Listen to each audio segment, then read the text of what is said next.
فضل ربی welfare foundation وفا کی طرف سے خدمت خلق کی سرگرمیاں مزید تیز کر لی گئی۔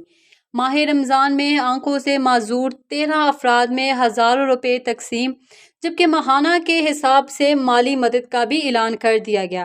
اس حوالے سے گزشتہ روز فضل ربی ویلفیئر فاؤنڈیشن کی گراؤنڈ ٹیم نے چیئرمین عامر الہی خان لغمانی کی سربراہی میں نائب صدر Adnan Khurshid, finance secretary Hafiz Ahsan, joint secretary Zahid Khan, incharge emergency committee Talha Saeed, Maulana Tayyab Qasmi نے پاکستان ایسوسی ایشن آف بلائنڈ کے مرکزی آفس بفادرائے کا دورہ کیا۔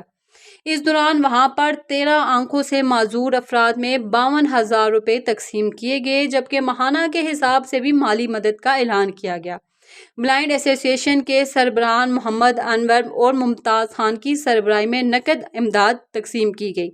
یاد رہے کہ فضل ربی ویلفیئر فاؤنڈیشن نادار، مستحقین اور غربا کی بھرپور امداد سرگرمیاں جاری رکھے ہوئے ہے اور آئندہ بھی مستحق افراد کی امداد کا سلسلہ جاری رہے گا۔